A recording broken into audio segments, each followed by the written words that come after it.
the smartest guy in the box. So I like that, too. Key's Real Rankings. It's the lucky number 7. Some people go top 10. Some people go top 5. College football goes top 25. Key goes top 7. Why? Because it's Key's rankings. Here we go. Key's that is correct. But before we get started, I want to let everybody know that the Pittsburgh Steelers are not in. What? They have been taken off the board. Why? So they're not part of my top 7. Why? Because they haven't played a game yet since last Sunday or 2 Sundays ago. They missed Thanksgiving on Thursday, and they don't play until tomorrow night. So we can reshuffle the deck after tomorrow. Let's just push back all the Steelers games for another 2 weeks. And then they'll keep doing that, NFL. And then keep pushing it back. And then they'll be pushed back even more. But here we go. Lucky number 7 find themselves in the rankings of the Minnesota Vikings after a tough win on Sunday against the Carolina Panthers. Settle down, Kirk. Settle down. They certainly needed to, figure out how to get things going. A late heroic touchdown throw from Kirk Cousins ended up winning that football game, so to speak, against the Carolina Panthers. So crazy game. They find themselves at number 7. You like that? You like that? You like that? Numero 6.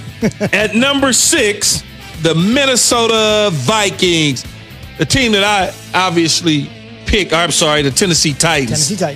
The team that I picked to win the division, but yet and still, they're kind of right there. They took care of business with the Indianapolis Colts. Derrick Henry, some would say, needs to be in the MVP conversation. If he can rush for 2,500 yards, I'll put him in the MVP conversation. Don't think that's going to happen right now, but at least he has his team at number 6 in my rankings. Numero 5. That would be number 5 from Jay Will.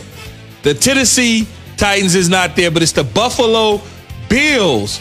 They find themselves sitting at 5 after taking care of business against many teams in the National Football League. Josh Allen is certainly dealing and willing. He's starting to play like I think they envision. They should win the AFC East, and if they do, they're going to be a tough out come playoff time. Numero 4 or 4. Or 4, if you want to say that. Seattle. We watched Seattle last night, and we watched DK Metcalf go nuts.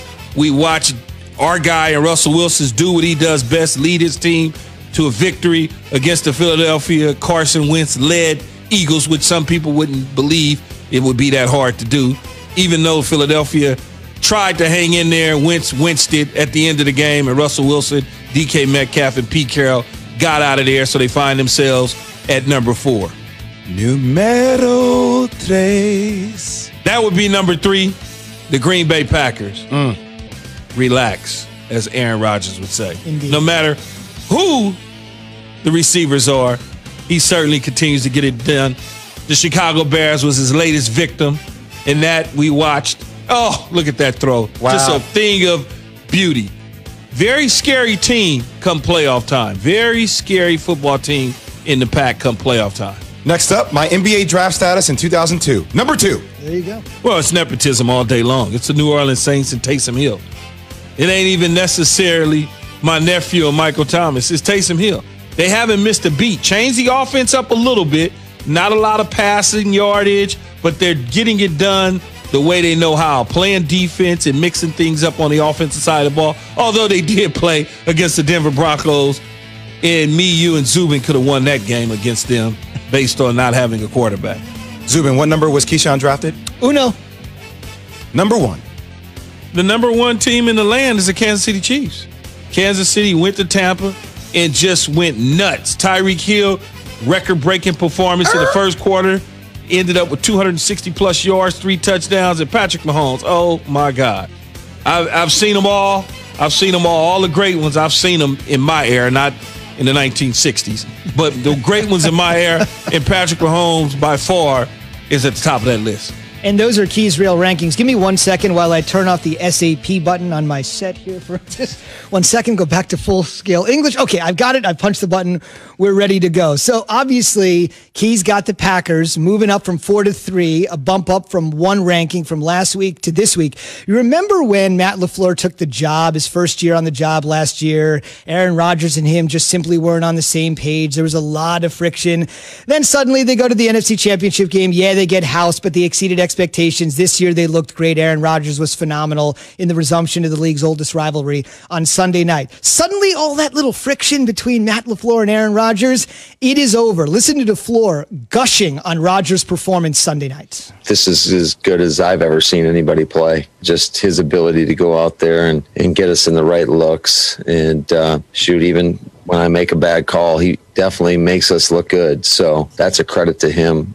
He is playing, in my eyes, he's an MVP player, no doubt about it. And I wouldn't want any other quarterback on our football team. Yeah, well, see, here's what I would say about that little, I don't know, tit for tat deal that went on a year ago with Matt LaFleur and Aaron Rodgers. Was there really anything there? Was there really anything there? Or were people watching the body language and kind of saying that Matt LaFleur is in for one because at the end, Mike McCarthy and Aaron Rodgers didn't see eye to eye. And when they won that first game, Aaron Rodgers and the team celebrated with Petman, the defensive coordinator, by dumping the water buckets on him. Right. So is that why we took that? Then they drafted a quarterback in the first round of this year's past draft in Jordan Love, and we said it's the end of Aaron Rodgers. Is that why? Because clearly I don't follow it that way. I've always felt like Aaron Rodgers is Aaron Rodgers. You're not going to get a lot of, especially from quarterbacks, you're not getting, I don't like this guy. You got to read between the lines with QBs because they want this mystery out there about who they are, what their personalities are, and I'm the leader of the team. So Aaron Rodgers is never going to say, I love the coach, he's the greatest ever, and he's never going to say, I don't like this guy, get him out of here. So people try to source through it. Then they go out there and they draft a quarterback instead of a receiver that most people thought, they need a receiver. They only got Devontae Adams. If you really watch the Green Bay Packers, they had receivers. They just kept getting hurt. They had receivers. Whether it was St. Brown, whether it was Devontae, whether it was Lazar, they had guys. And so everybody just assumed that they didn't get along. Well, I think people are changing their tunes now. And now you hear the head coach come out and say he don't want any other quarterback. Is he lying to us? I would say no. Jay, you have an NBA comp here that you could sort of form with Rodgers. I just feel like they are the San Antonio Spurs of the NFL, right? All their guys are homegrown. When you think about, Devontae Adams, Aaron Jones, guys that have grew up in the organization, right? Guys that they have drafted in the second round. Hey, these are our guys long-term, very similar to the Spurs. They're not a flashy team with the exception of Aaron Rodgers, who will make a flashy play every once in a while. That's typically how the Spurs won their championships. They have an incredible fan base. They're always in the mix. And they're not in a large market. I feel like they've won championships. They have 4 Super Bowls. The San Antonio Spurs have 5 NBA titles. It just feels like there are so many similar comparisons, and each and every year they just win. Like you wonder how they do it. The question is, that they need more wide receivers. What's up with their defense? They still find ways to win. It just seems like they're the San Antonio Spurs of the NFL. Well, that